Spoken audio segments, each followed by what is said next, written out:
Hi, this is Dawn Schuler with writingfromyoursoul.com, and welcome to tonight's webinar, From Concept to Content. And I have to always kind of think twice about that because concept, content, and it's really easy to get it mixed up, and it wouldn't make much sense to say from content to concept. So welcome. I'm so glad that you are joining me. Tonight's webinar is going to be a mix of seeing me on screen, although not nearly as much as you're going to see the slides, because a lot of what I have to present is somewhat visual in nature, and since we have the technology, why not use it? So just please be somewhat patient as I have to switch from screen to screen, and hopefully there's very little lag time. Feel free to make comments in the box. Let me know that you're here, where you're from, and what kind of content you like to create and write. So let's get started.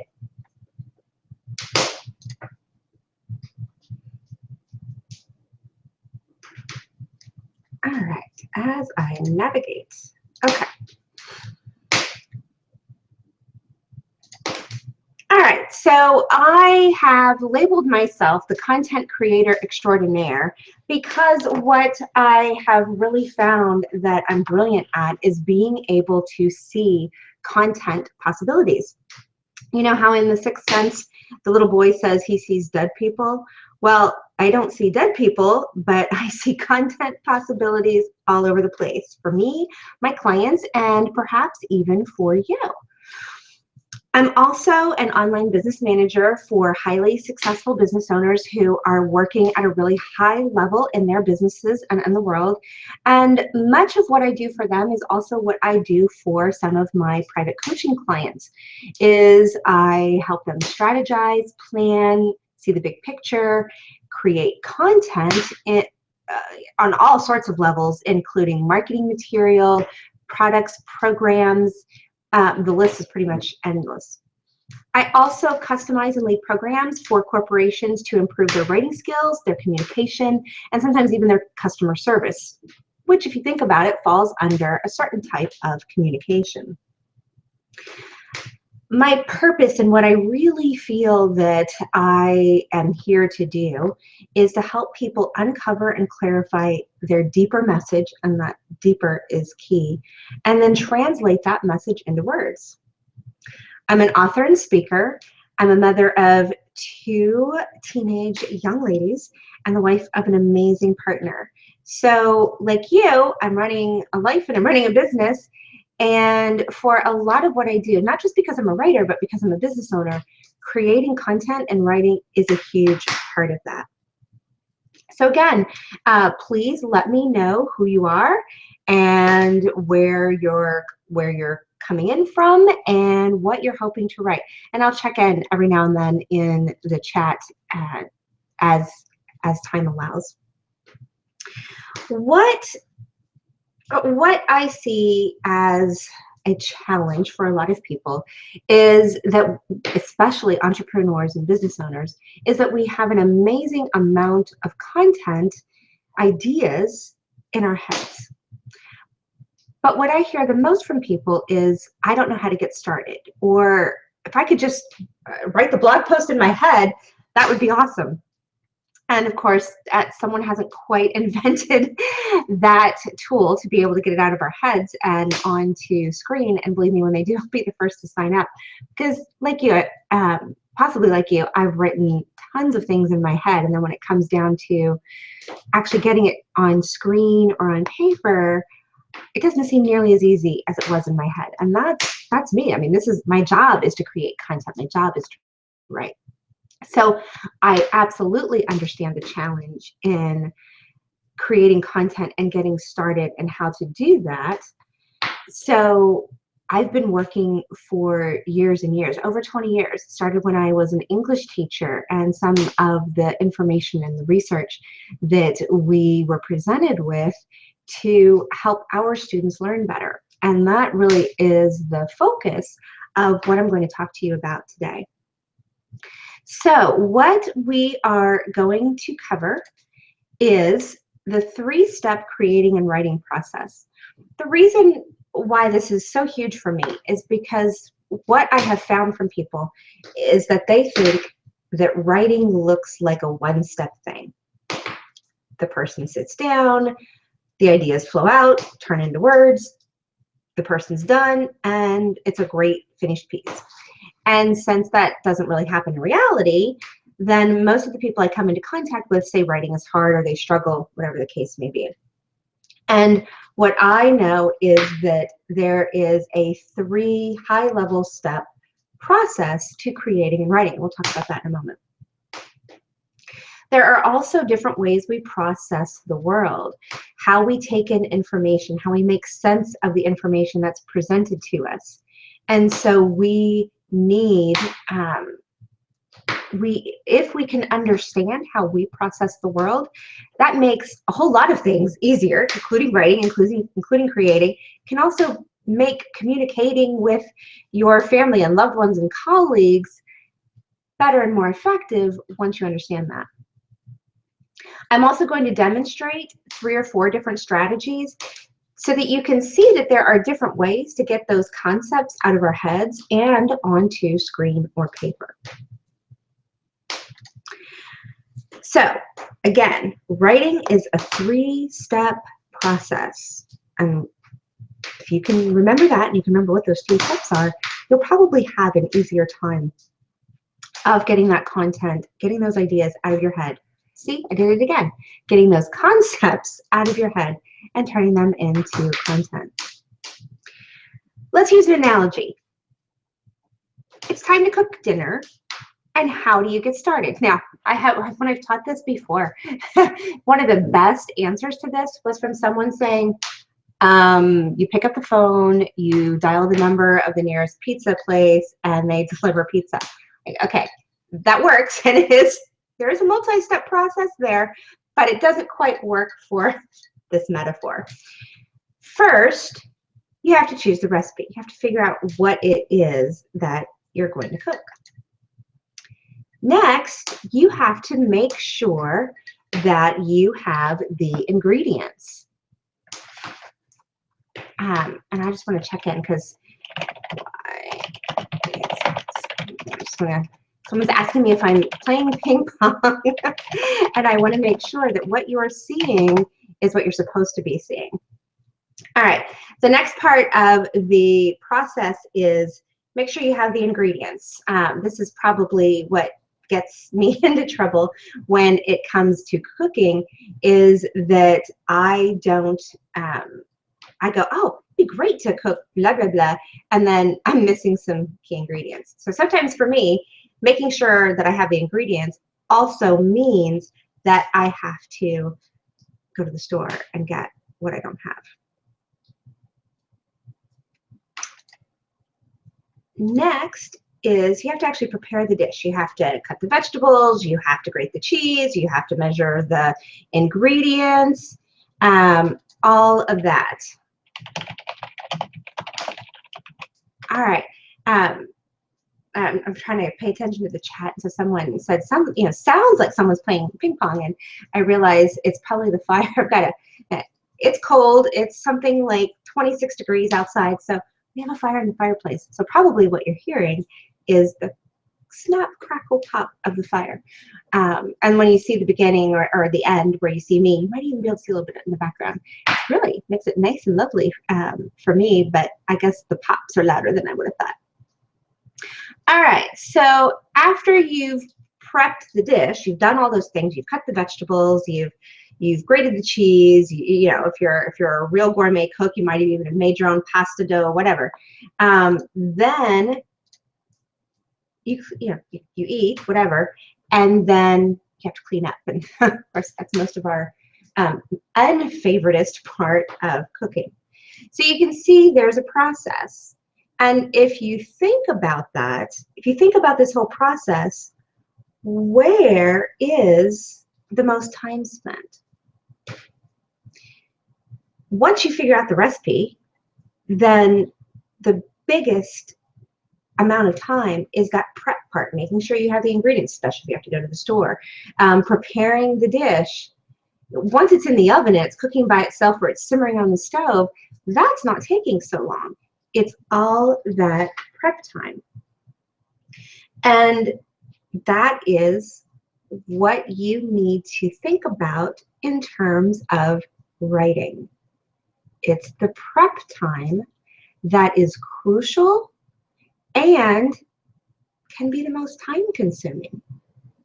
And of course, prep time in cooking doesn't necessarily look at anything like the finished product. When you have the lasagna, it doesn't look like making the pasta, cutting up the vegetables, the browning the meat, whatever it is that you do to lasagna. It doesn't look like that. You don't automatically look and say, oh, I know exactly what you did and it must have taken you hours, unless you're really familiar with how to make lasagna.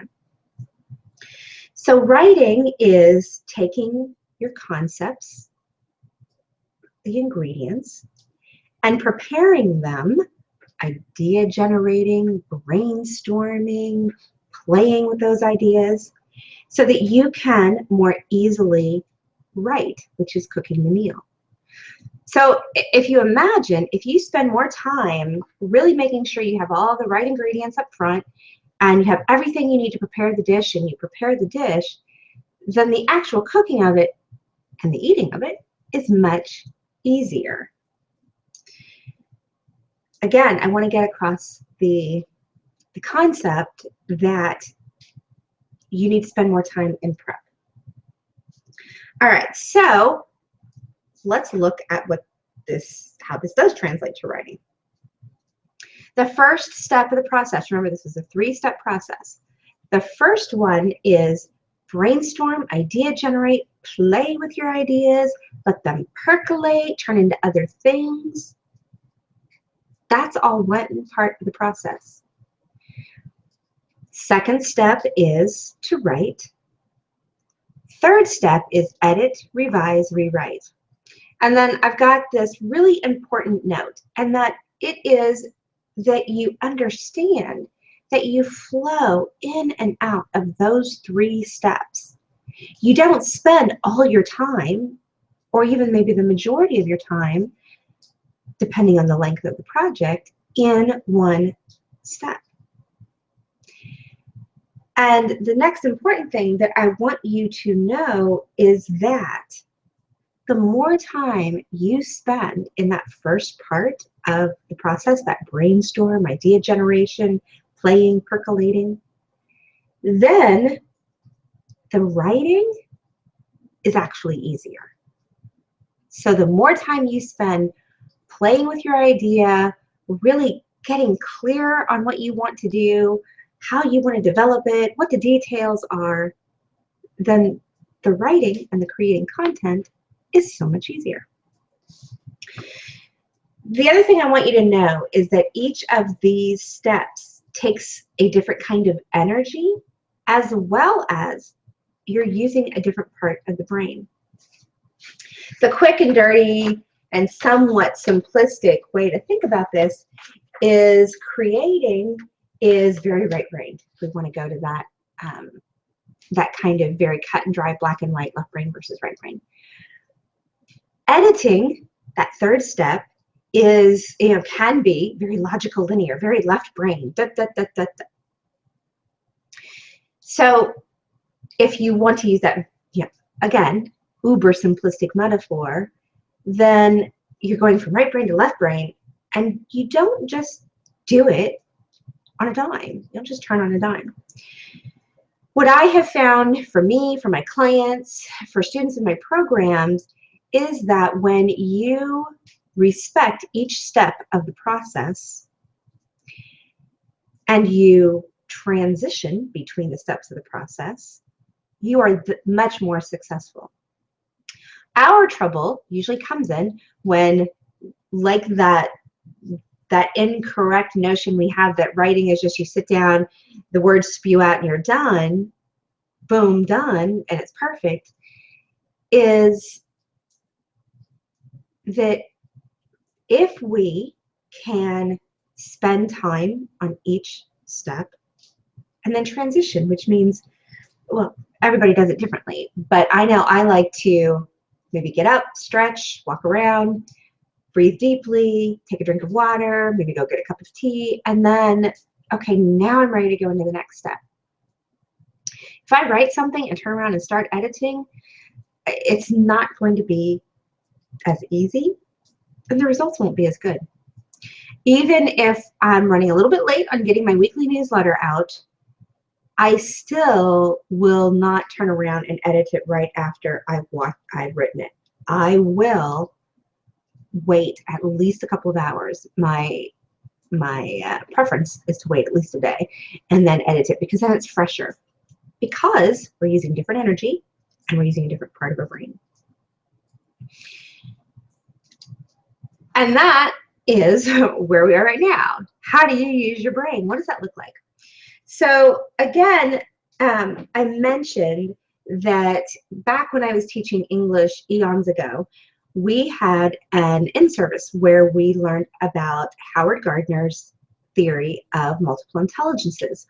And intelligence in this particular case does not mean how smart you are, but it means that part of our brain that is being used to process information. And he theorized and wrote hundreds of articles and several books that there are 7 multiple intelligences. So one is verbal linguistic, and this is, and I'm going to give you very quick examples and definitions because that's not the focus of this webinar. Verbal linguistic is really when you process the world through words, stories, the written words, seeing words, that kind of thing. Logical mathematical is more what we think of that left brain, that very logical, linear, we outline form, numbers 1, 2, 3, 4, very analytical, very by the book, we could call that. Visual spatial, which is seeing things in a graphical format. I always think of interior designers, that they must be, most of them must be very strong in visual spatial, because somehow they can come into a room, see what needs to be done, visualize what that's going to look like, and then make recommendations to their clients. Musical rhythmic, which does not mean necessarily that you are musically oriented or that you are very gifted musically. What it means is that you are very much attuned to sounds and patterns of sounds. So you hear certain things. You might hear patterns in words or patterns in sounds. You pick up things that other people who aren't strong in that area don't. Kinesthetic, which means moving around. Interpersonal, and I always have to kind of do a little mnemonic in my head. Inter and intra, and I have to think interstate and intrastate. So inter is with other people. So you process the world better when you're around other people. And this may be that you have to talk with them, or you get certain energy from being around other people, but that is how you process the world. And then interpersonal is where you go very much inward. So people who process the world, this is their strong way. That would be, they might go journal, or they might go sit quietly, because that's how they're going to process the world. Now, how does knowing this help you out? And as you are hearing me, I'm going to give you a few examples, and as you hear me give some of those examples, I want you to think about how you might process the world. How, when you're in a webinar like this, or in a workshop, or in a class, how you process the information, how you take in that information, how you assimilate it, how you then be able to take what you're hearing or learning or viewing and process it in a way that then it is helpful to you. So for me, I am very much a word girl. I am that verbal linguistic. I see words. So if you say the word red, I don't see the color red, I see R-E-D, which actually makes word games really hard for me, because if I said red, somebody else might think of the word R-E-A-D. And if in the context it's obviously the color, it will never occur to me that RED and READ sound alike because I see the word in my head. It has made, when I was in school and having to take I took classes, I became an amazing note taker because I had to transform what I was hearing into the written word, because I am way down on that whole musical rhythmic, that taking in information through your ears. I have to convert it to written words because that is my strongest way to process the world. Now, I have a friend of mine named Antoinette, and she and I did a couple of classes. And we did a program years and years ago, and we were at a retreat at this program, and she was going around the conference table. She had her iPod in her ears, and she's moving around and dancing around the table, and she's just, she was doing whatever project it was that she was working on. Then maybe a few months later, she was in one of my programs, and there was an exercise where she had to listen to something and write about it. And she was sitting down. She says, I can't, there's nothing coming. And I said, Antoinette, are you sitting down? She said, yes. I said, you need to be moving around. And she went, really? Yeah. And so she got up, started moving around, and all of a sudden she could do the exercise because she needed to move. So she was very much kinesthetic. Other people who, again, visual. That's why videos are actually so popular now, because a lot of the world is very much visual. And so now that we have technology available to us, we can present our information in different formats more easily. So of course there's the written word, and there's audio where you can hear a recording. There are videos like this one.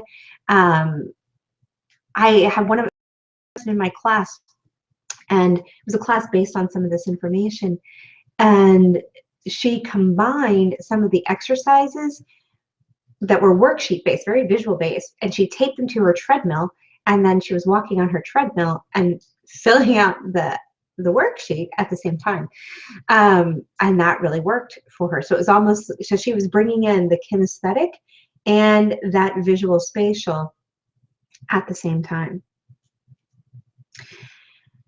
Another example, years ago when I think the new version of Word came out, maybe it was 2007, and I was probably still on 2000, 2003, and I was traveling on a trip, and I called home, talked to my daughters, and my older daughter, Catherine, said, oh, there's this new version of Word, and it has this and it has that, and she kept going on, and I finally had to say, Catherine, you're going to need to stop, because I lost you after about the second sentence, because I can't convert it into words quickly enough, so I have no idea what you're saying.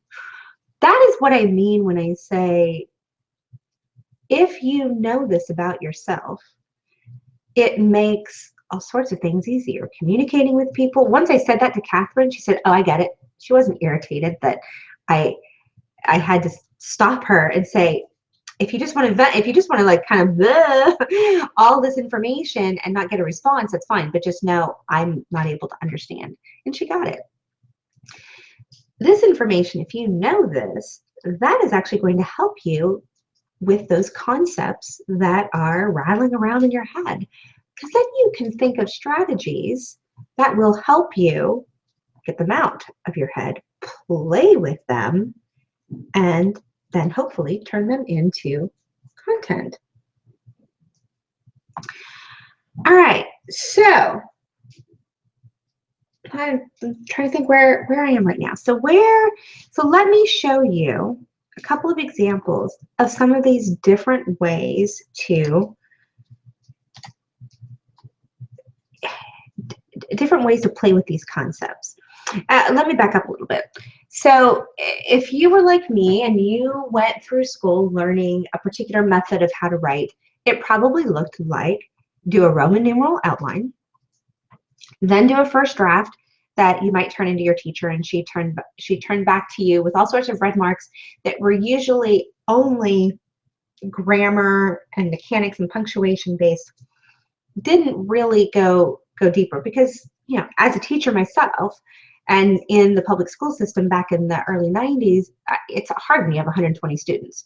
So I get that. And teaching writing in only one way is not particularly helpful.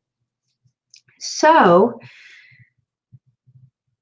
if you're not necessarily all fired up about Roman numeral outlines, then that probably didn't work for you. And that's where I find a lot of people come to me and say, I'm a horrible writer. I don't know how to get started.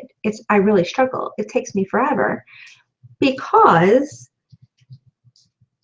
they only learned that one way, or they learned a really limited way. And if that didn't jive with the way that they process the world, you know, their kinesthetic or their interpersonal or whatever the case may be, they struggled.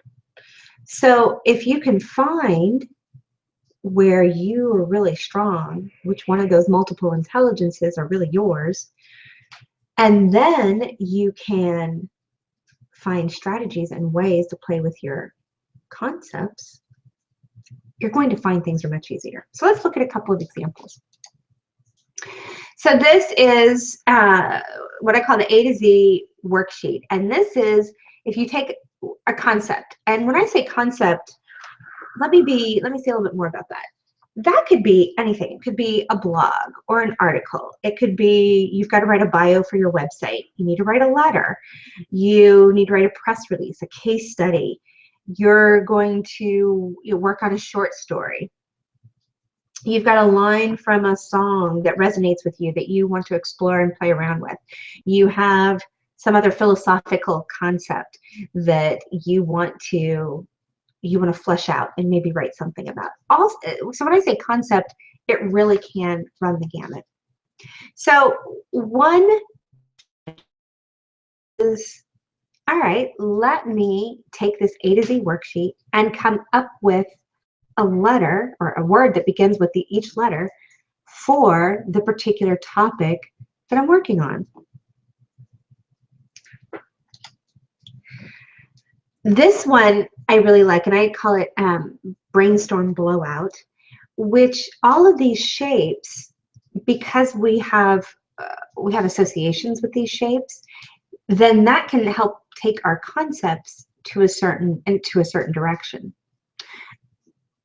The more we play with concepts and ideas, the more we flesh them out, the clearer we get, the more details we can think of and write down. When we get to the actual writing, that second step, the words just flow out much more easily. So something like this, you've got the heart, so it could be the love and the emotion and blah, blah, blah. The arrow, which could be movement, or it could be to the right, whatever right means to you. The star could be, I feel like a star, or what would be the star of this particular concept. You've got a little thought bubble down there. You've got a little banner that looks like it could be part of an award. There are all sorts of things that can spark neat tangents. And tangents I don't necessarily mean by getting off topic, but a tangent might help you clarify your concept. This one I call the journey line, and you can use it for all sorts of things. I've had a lot of people use it for fiction because there's obviously, if you think about a plot, there is this happened, then this, and then that, and then that, and da-da-da. And you can have some things up top and some things on bottom, and that could be whatever meaning you attribute to it. Maybe it's one character on top and one character on the bottom, whatever the case may be. I've seen people do this and make a timeline for something nonfiction that they're writing, so that helps them organize their concept, their content as well. So the playing with an idea, the idea generating, the brainstorming is also, if it is playing with that and percolating and growing and blossoming, could also be a way to help you organize your thoughts. Graphs. This goes with that logical linear. It's a way to think of. It's obviously containers.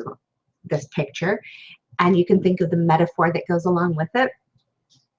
So what are the containers that fit with your topic?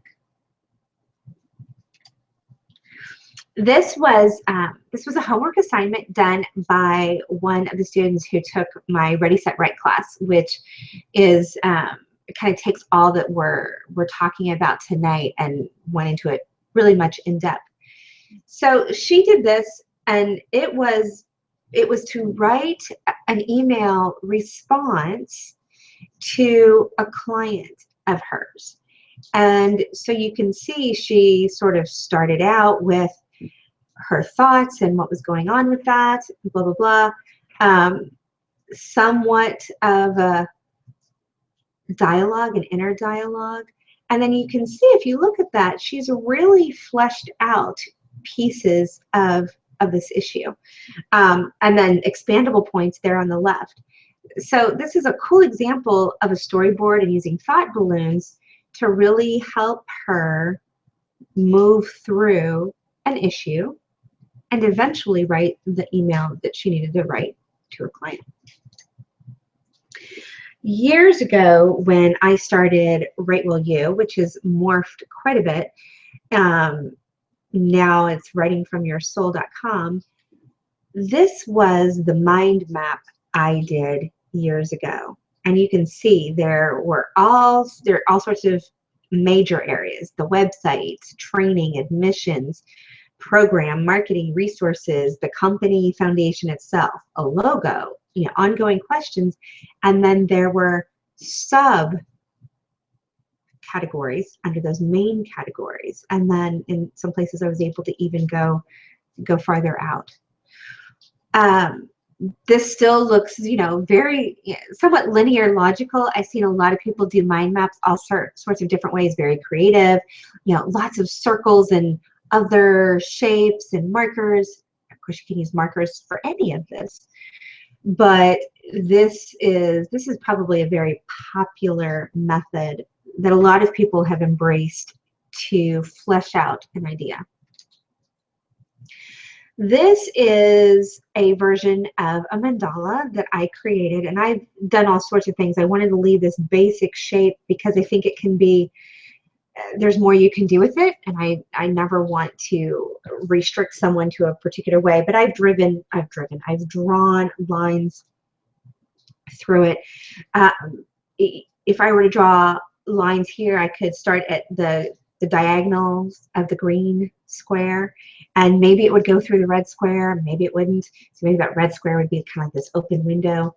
You can see the 4 yellow curves. As I really saw this when I first created this particular mandala, it was really talking about what I thought the 4 gateways were to really being authentic and writing from your soul. And the four gateways, there's just something that was really powerful about that.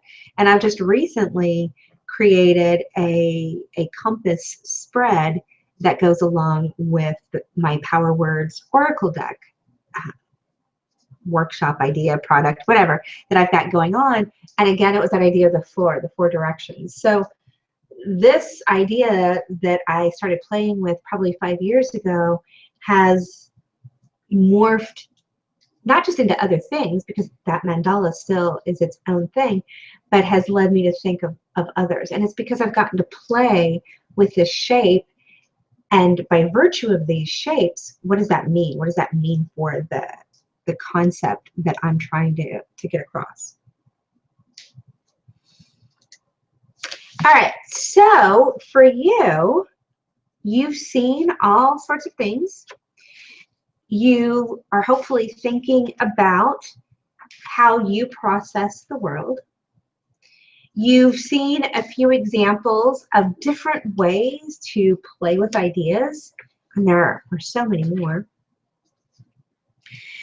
And what I'm hoping for you is that it's making you clearer about that whole idea of how you process the world, how you can apply it, and how you can expand what you currently do in terms of writing, creating content, so that it makes it easier and more powerful for you. All right, so a few rules about creating. Don't throw anything out, no matter how preposterous. You never know what weird idea will lead to a remarkable one. But if you throw something out without letting it have a chance to germinate, you may never know. So don't ever throw anything out when you're in that idea generating and brainstorming phase. And that's really what I'm talking about. This whole webinar is really about step one of the writing process.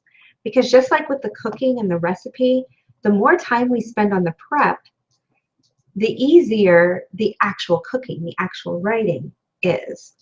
So all of this that I'm sharing with you is to really help you spend more time in that prep stage. Spend more time, embrace it, and love it, and be successful at it. Next, don't judge.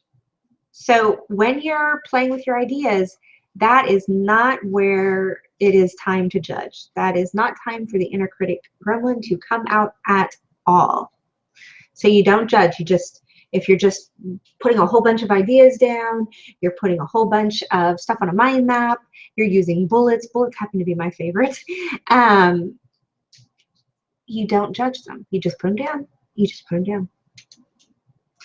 Do not edit. When we talked about the 3-step writing process, that edit piece doesn't come in until the end, or at least after you've written something. And yes, you flow you flow in and out of that process. And so you might create, you might write, you might go back and create a little bit, then you might write, you might then edit, you go back to write a little bit more, then you might create a little bit more. But when you're creating, it is not the time to edit. Think quantity over quality. Quality will come later when you're doing that editing and refining piece. You want quantity now because you can get as much awesome stuff out there as you can. But that's why you don't throw anything out, you don't judge it, you don't edit it. This is where you get points for more, for the more that you do. Relax. Try not to have too many expectations built up around this. Oh my gosh, this has to be the most amazing thing ever. I've got to come up with great ideas. Dawn said, quantity over quality. I've got to do a whole bunch. Just relax. And try to have fun with it. Your creativity will come out more if you ease into it, relax, and allow it in. And creativity can look like a whole lot of things. Your concepts. Everybody's got a whole, lots of ideas, lots of concepts, lots of goals, lots of projects. And the way that we approach the world is different. The way we process the world is different. Our experiences are different. You bring a really unique, amazing quality to whatever it is you're doing. So have fun with that, because why not? Part of that is also let yourself go. Even if it just seems like this wild, way too bold idea, do it anyway. One of my steps in my Writing from Your Soul process is be bold, be brazen, be you. Just do it. Because when you allow that, what you create is that much more powerful. One of my favorite things to ever say is follow your energy. So that's why there's a lot of ways to apply this, but that's one reason why don't throw anything out. Because you could go back later and go, there's something about that idea that I want to play with, I want to go toward. And, or it could be, well, I'm supposed to write my bio, but what I really feel like doing is going and working on this blog post about this book I just read. Then do that. Follow your energy, because everything will get in line and follow.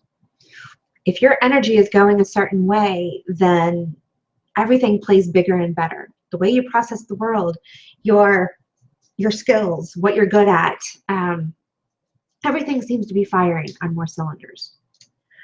And then the final rule is when you're creating and you're just getting ideas down and you're just playing, you're not having to write anything.